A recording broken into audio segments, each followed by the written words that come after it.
During the whole of a dull, dark and soundless day in the autumn of the year, when the clouds hung oppressively low in the heavens, I had been passing alone, on horseback, through a singularly dreary tract of country, and at length found myself, as the shades of evening drew on, within view of the melancholy house of Usher. I know not how it was, but with the first glimpse of the building, a sense of insufferable gloom pervaded my spirit. I looked upon the scene before me, upon the mere house and the simple landscape features of the domain, upon the bleak walls, upon the vacant eye-like windows, upon a few rank sedges, and upon a few white trunks of decayed trees, with an utter depression of soul which I can compare to no earthly sensation more properly than to the after-dream of the reveller upon opium. There was an iciness, a sinking, a sickening of the heart, an unredeemed dreariness of thought which no goading of the imagination could torture into aught of the sublime. What was it? What was it that so unnerved me in the contemplation of the house of Usher? It was possible, I reflected, that a mere different arrangement of the particulars of the scene, of the details of the picture, would be sufficient to modify or perhaps annihilate its capacity for sorrowful impression, and, acting upon this idea, I reined my horse to the precipitous brink of a black and lurid tarn that lay in unruffled lustre by the dwelling, and gazed down, but with a shudder even more thrilling than before, upon the remodelled and inverted images of the grey sedge, and the ghastly tree stems, and the vacant eye-like windows. Nevertheless, in this mansion of gloom I now proposed to myself a sojourn of some weeks. Its proprietor, Roderick Usher, had been one of my boon companions in boyhood, but many years had elapsed since our last meeting.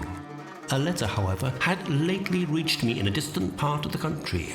A letter from him which, in its wildly importune nature, had admitted of no other than a personal reply. The manuscript gave evidence of nervous agitation. The writer spoke of acute bodily illness, of a mental disorder which oppressed him, and of an earnest desire to see me as his best and indeed his only personal friend, with a view of attempting, by the cheerfulness of my society, some alleviation of his malady. It was the apparent heart that went with his request, which allowed me no room for hesitation, and I accordingly obeyed forthwith what I still considered a very singular summons. Although as boys we had been even associates, yet I really knew little of my friend. His reserve had always been excessive and habitual. I was aware, however, that his very ancient family had been noted, time out of mind, for a peculiar sensibility of temperament, displaying itself in the passionate devotion to the intricacies and easily recognizable beauties of musical science. I had learned, too, the very remarkable fact that the stem of the Usher race, all time honoured as it was, had put forth at no period any enduring branch. In other words, that the entire family lay in the direct line of descent and had always, with very trifling and very temporary variation, so lain. This deficiency, perhaps, and the consequent undeviating transmission from sire to son had at length so identified the two as to merge the original title of the estate in the quaint and equivocal appellation of the House of Usher, an appellation which seemed to include in the minds of the peasantry who used it both the family and the family mansion. When I again uplifted my eyes to the house itself, there grew in my mind a strange fancy. I had so worked upon my imagination as to really believe that about the whole mansion and domain there hung an atmosphere peculiar to themselves and their immediate vicinity, an atmosphere which had no affinity with the air of heaven, but which had reeked up from the decayed trees and grey walls and the silent tarn, a pestilent and mystic vapour, dull, sluggish, faintly discernible, and leaden-hued. I scanned more narrowly the real aspect of the building. The discoloration of ages had been great. Minute fungi overspread the whole exterior, hanging in a fine tangled webwork from the eaves. No portion of the masonry had fallen, and there appeared to be a wild inconsistency between its still perfect adaptation of parts and the crumbling condition of the individual stones. Beyond this indication of extensive decay, however, the fabric gave little token of instability. Perhaps the eye of the scrutinizing observer might have discovered a barely perceptible fissure which, extending from the roof of the building in front, made its way down the wall in a zigzag direction until it became lost in the sullen waters of the Tarn. I rode over a short causeway to the house. A servant in waiting took my horse, and I entered the Gothic archway of the hall. A valet of stealthy step thence conducted me in silence through many dark and intricate passages in my progress to the studio of his master. On one of the staircases, I met the physician of the family. His countenance, I thought, wore a mingled expression of low cunning and perplexity. He accosted me with trepidation and passed on. The valet now threw open a door and ushered me into the presence of his master. The room in which I found myself was very large and lofty. Feeble gleams of encrimsoned light served to render sufficiently distinct the more prominent objects around. Dark draperies hung upon the walls. The general furniture was profuse, comfortless, antique, and tattered. Many books and musical instruments lay scattered about. I felt that I breathed an atmosphere of sorrow. An air of stern, deep, and irredeemable gloom hung over and pervaded all. Upon my entrance, Usher arose from a sofa on which he had been laying and greeted me with a vivacious warmth. We sat down, and for some moments, while he spoke not, I gazed upon him with a feeling half of pity, half of awe. Surely man had never before so terribly altered in so brief a period as had Roderick Usher. A cadaverousness of complexion, an eye large, liquid, and luminous beyond comparison, lips somewhat thin and very pallid, but of a surpassingly beautiful curve, a nose of a delicate Hebrew model, a finely molded chin, hair of a more than web-like softness and tenuity. In the mere exaggeration of those features lay so much of change that I doubted to whom I spoke. In the manner of my friend, I was at once struck with an incoherence and inconsistency, and I soon found this to arise from a series of feeble and futile struggles to overcome an excessive nervous agitation. His action was alternatively vivacious and sullen. His voice varied rapidly from a tremulous indecision to that species of energetic concision, that abrupt, weighty, unhurried, and hollow-sounding enunciation, that leaden, self-balanced, and perfectly modulated guttural utterance, which may be observed in the lost drunkard, or the irreclaimable eater of opium, during the periods of his most intense excitement. It was thus that he spoke of the object of my visit. He entered at some length into what he conceived to be the nature of his malady. My malady is a constitution and a family evil, and one for which I despair to find a remedy. A mere nervous affection which will undoubtedly soon pass on. It displays itself in a host of unnatural sensations, suffer much from a morbid acuteness of the sense. The most insipid food is alarming you. I can wear only garments of certain texture. The odors of all flowers are oppressive. My eyes are tortured by even a faint light. And there are but peculiar sounds, and these from stringed instruments, which didn't inspire me with horror. I shall perish. I must perish in this deplorable folly. I dread the events of the future. I shudder at the thought of any, even the most trivial incident, which may operate upon this intolerable agitation of soul. In this unnerved, in this pitiable condition, I feel the time will soon later arrive, when I must abandon life and breathe together in some struggle with the great phantasm.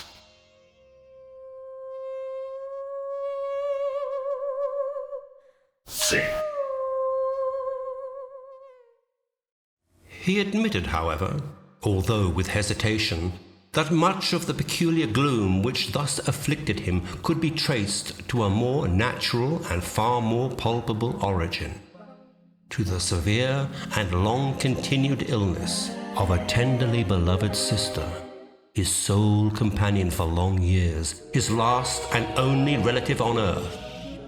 Her decease would leave him the last of the ancient race of the Ushers.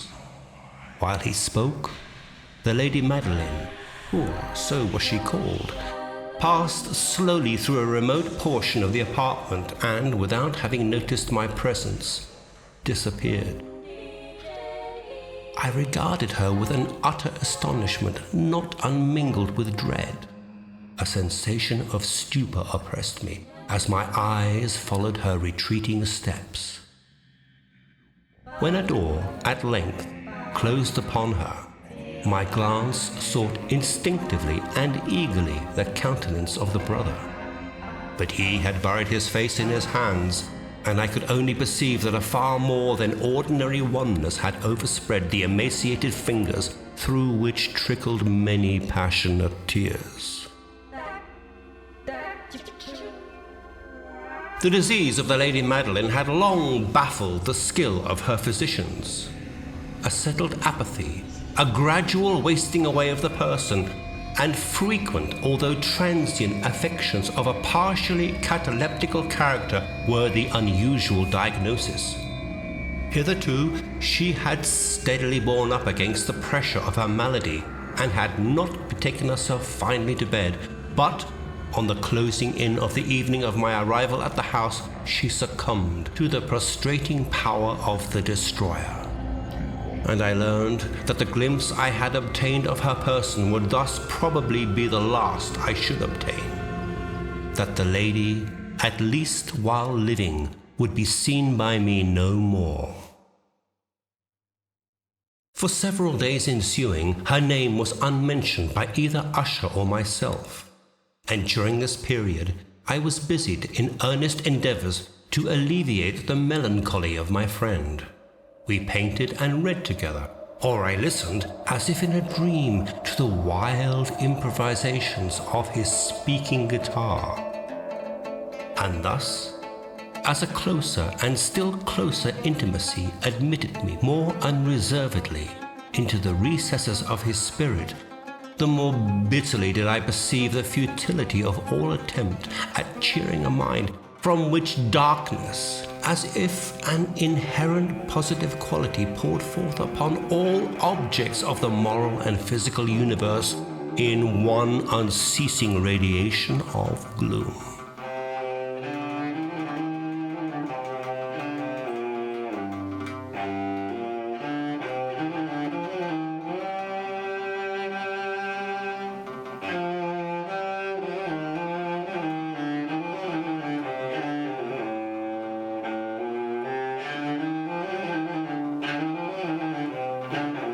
Among other things, I hold painfully in mind a certain singular perversion and amplification of the wild air of the last waltz of von Weber.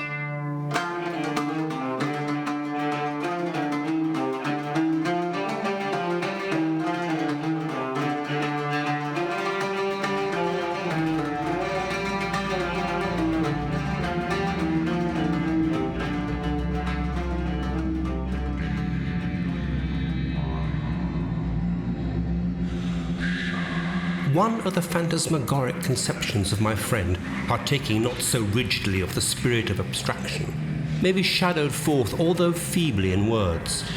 A small picture presented the interior of an immensely long and rectangular vault or tunnel, with low walls, smooth, white, and without interruption or device.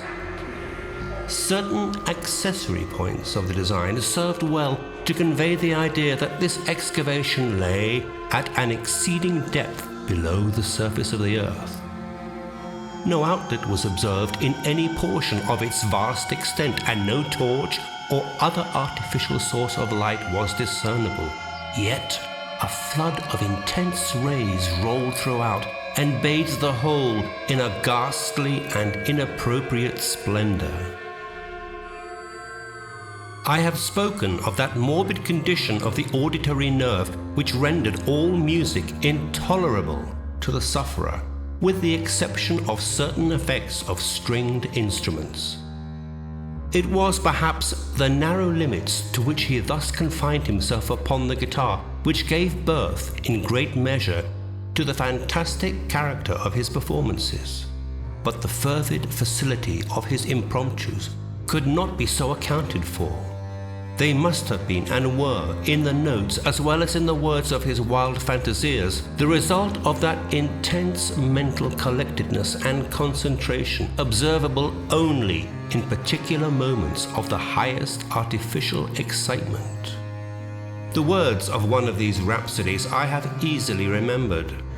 I was perhaps the more forcibly impressed with it because I fancied that I perceived, and for the first time, a full consciousness on the part of Usher of the tottering of his lofty reason upon her throne.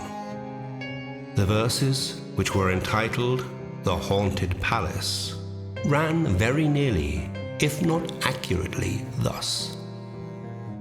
In the greenest of our valleys, by good angels tenanted, once a fair and stately palace, radiant palace, reared its head. In the monarch thought's dominion it stood there. Never seraph spread a pinion over fabric half so fair. Banners, yellow, glorious, golden, on its roof did float and flow. This, all this, was in the olden time long ago. And every gentle air that dallied in that sweet day along the ramparts, plumed and pallid, a winged odor went away. Wanderers in that happy valley through two luminous windows saw spirits moving musically to a lute's well-tuned law, round about a throne where sitting Porphyrogene, in state his glory well befitting, the ruler of the realm was seen. And all with pearl and ruby glowing was the fair palace door, through which came flowing, and sparkling evermore, a troop of echoes whose sweet duty was but to sing, in voices of surpassing beauty, the wit and wisdom of their king. But evil things in robes of sorrow assailed the monarch's high estate. Ah, let us mourn, for never morrow shall dawn upon him desolate. And round about his throne the glory that blushed and bloomed is but a dim remembered story of the old time entombed. And travellers now within that valley, through red-litten windows see vast forms that move fantastically to a discordant melody, while, like a rapid, ghastly river, through the pale door a hideous throng rush out forever and laugh, but smile no more.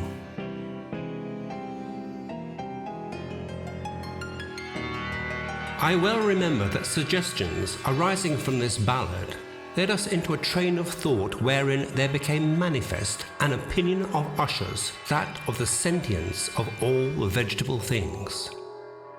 The belief, however, was connected, as I have previously hinted, with the grey stones of the home of his forefathers.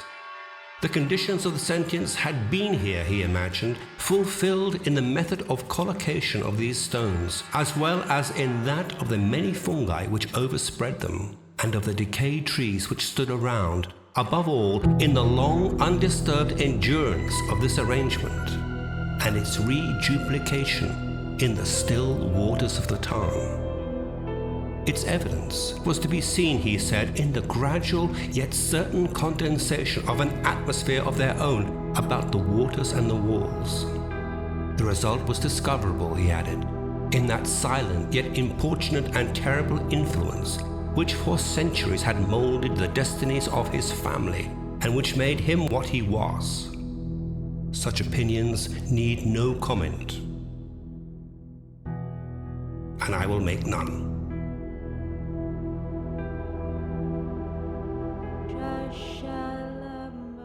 I could not help thinking of the wild ritual of this work when, one evening, having informed me abruptly that the Lady Madeline was no more, he stated his intention of preserving her corpse for a fortnight in one of the numerous vaults within the main walls of the building.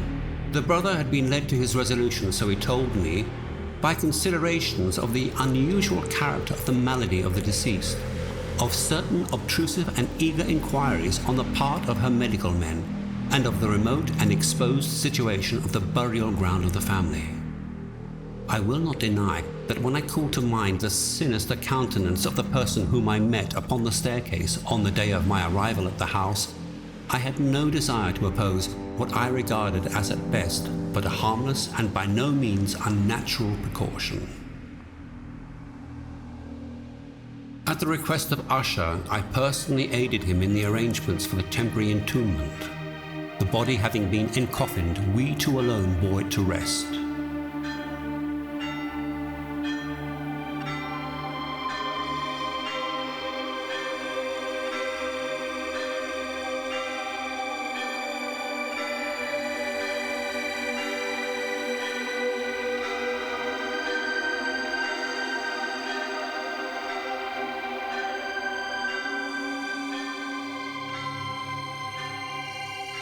Having deposited our mournful burden upon trestles within this region of horror, we partially turned aside the yet unscrewed lid of the coffin and looked upon the face of the tenant.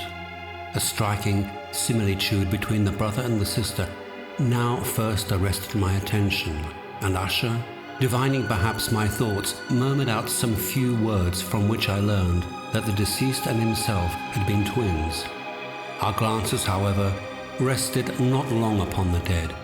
The disease which had entombed the lady in the maturity of youth had left, as usual in all maladies of a strictly cataleptical nature, the mockery of a faint blush upon the bosom and the face, and that suspiciously lingering smile upon the lip which is so terrible in death. We replaced and screwed down the lid, and having secured the door of iron, made our way with toil into the scarcely less gloomy apartments of the upper portion of the house. And now, some days of bitter grief having elapsed, an observable change came over the features of the mental disorder of my friend. His ordinary manner had vanished. His ordinary occupations were neglected or forgotten. He roamed from chamber to chamber with hurried, unequal, and objectless step.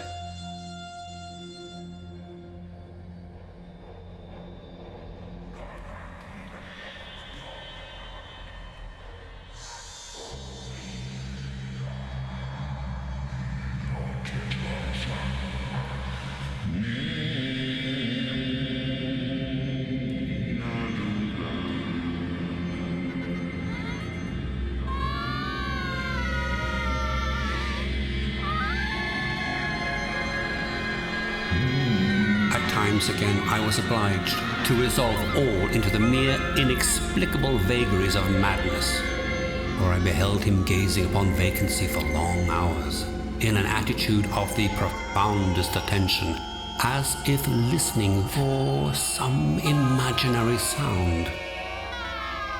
It was no wonder his condition terrified, that it infected me. I felt creeping upon me by slow yet certain degrees the wild influences of his own fantastic yet impressive superstitions. It was, especially upon retiring to bed late in the night of the 7th or 8th day after the placing of the Lady Madeline within a donjon, that I experienced the full power of such feelings. Sleep came not near my couch while the hours waned and waned away. I struggled to reason off the nervousness which had dominion over me. I endeavored to believe that much, if not all, of what I felt was due to the bewildering influence of the gloomy furniture of the room, of the dark and tattered draperies which, tortured into motion by the breath of a rising tempest, swayed fitfully to and fro upon the walls and rustled uneasily about the decorations of the bed. But my efforts were fruitless. An irrepressible tremor gradually pervaded my frame, and at length there sat upon my very heart an incubus of utterly causeless alarm. Shaking this off with a gasp and a struggle, I uplifted myself upon the pillows and, peering earnestly within the intense darkness of the chamber, hearkened to certain low and indefinite sounds, which came through pauses of the storm, at long intervals, I know not whence. Overpowered by an intense sentiment of horror, I threw on my clothes with haste, for I felt that I should sleep no more during the night, and endeavored to arouse myself from the pitiable condition into which I had fallen, pacing rapidly to and fro through the apartment.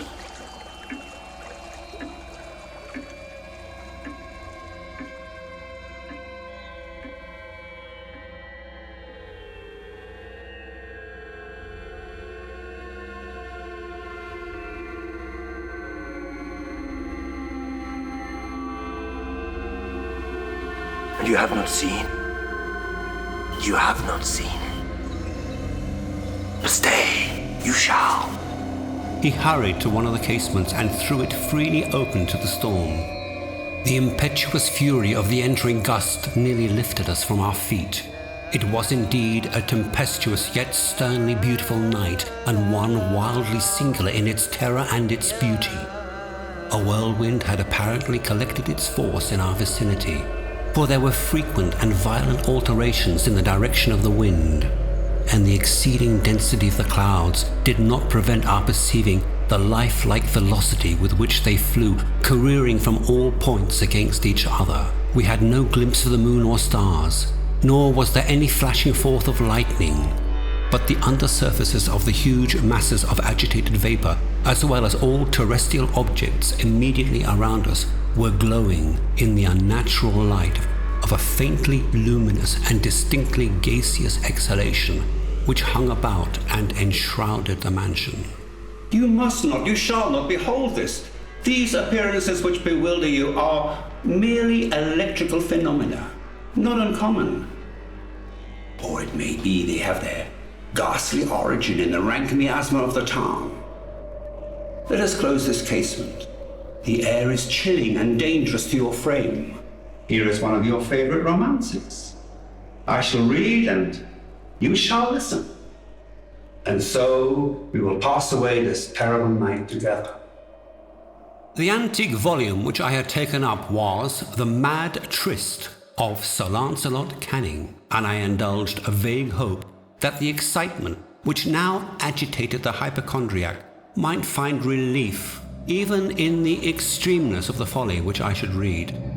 I had arrived at the well-known portion of the story where Ethelred, the hero of the tryst, having sought in vain for peaceable admission into the dwelling of the hermit, proceeds to make good an entrance by force. And Ethelred, who was by nature of a doughty heart, who was now mighty withal on account of the powerfulness of the wine which he had drunk, waited no longer to hold parley with the hermit, who in sooth was of an obstinate and masterful turn. But feeling the rain upon his shoulder and fearing the rising of the tempest, uplifted his mace outright and with blows made quickly in the plankings of the door for his gauntleted hand. And so pulling therewith sturdily, he so cracked and ripped and tore all asunder, that the noise of the dry and hollow wood alarmed and reverberated throughout the forest. At the termination of this sentence, I started, and for a moment paused. For it appeared to me, from some very remote portion of the mansion there came what might have been the echo of the very cracking and ripping sound which Sir Lancelot had so particularly described. It was beyond doubt the coincidence alone which had arrested my attention, for the sound in itself had nothing, surely, which should have interested or disturbed me. I continued the story. And Ethelred, now entering within the door, was sore enraged and amazed to perceive no signal of the maliceful hermit, but in the stead thereof a dragon of a scaly and prodigious demeanour and of a fiery tongue, which sate before a palace of gold with a floor of silver, and on the wall there hung a shield with these words enwritten: Who entereth in, a conqueror hath been. Who slayeth the dragon, the shield he shall win. And Ethelred took up his mace and struck upon the head of the dragon, which fell before him and gave up his vestibulars with a shriek so horrid and harsh, and withal so piercing. Ethelred had fain to close his ears with his hand against the dreadful blast, the like whereof was never before heard.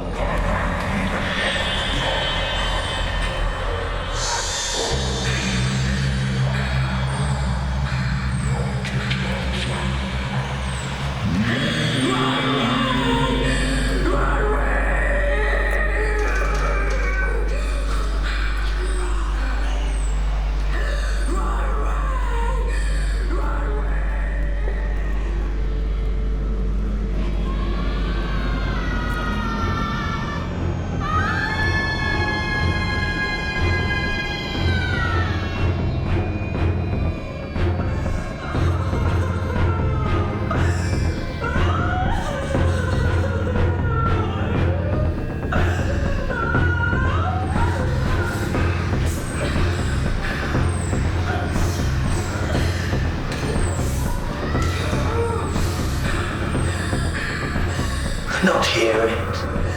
Yeah, I did. I've heard. Long. Many minutes, many hours, many days have I heard it. Yet I dare not speak. Oh, pity me, miserable wretch that I am. We have put her living in the tomb. And now, tonight, the grating of the iron hinges of her prison, the struggles within the coppered archway of the vault. Oh, whither shall I fly? Madman!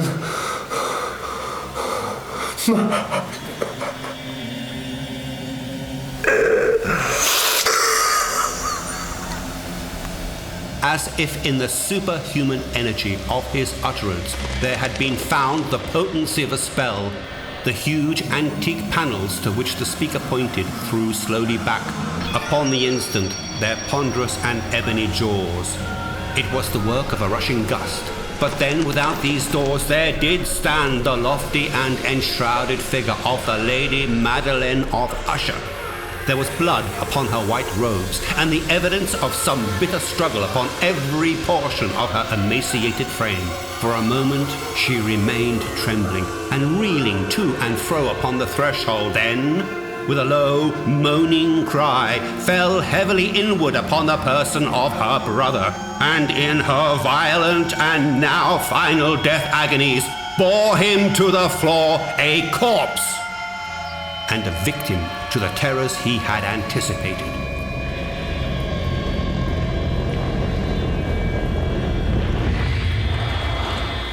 From that chamber and from that mansion I fled aghast.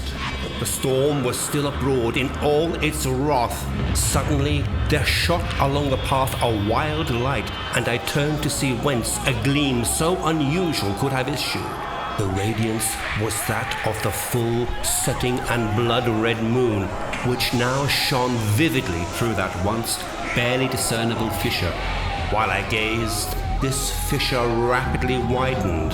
There came a fierce breath of the whirlwind. The entire orb of the satellite burst at once upon my sight. My brain reeled as I saw the mighty walls rushing asunder.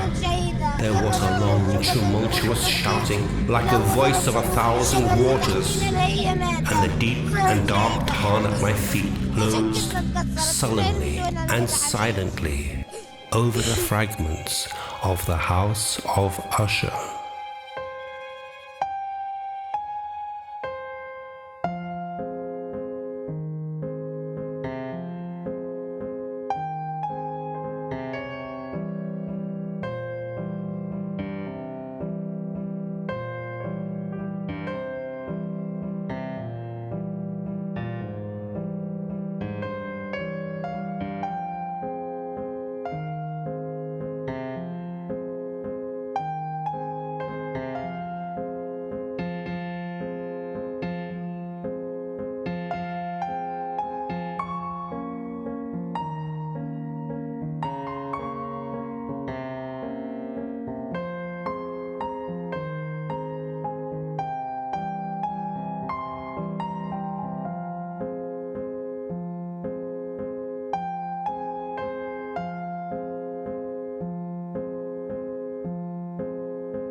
هذا ذنبها اللي صار فيها هيك عشانها فلسطينية. شايف هذا لو انها اسرائيلية وصار فيها كده كان كل العالم كان كله أدان واستنكر وشجب وقال هذا إرهاب وكذا، بس هذا مش إرهاب، هذا كلهم أطفال ونساء وكبار في السن، إن كان شهداء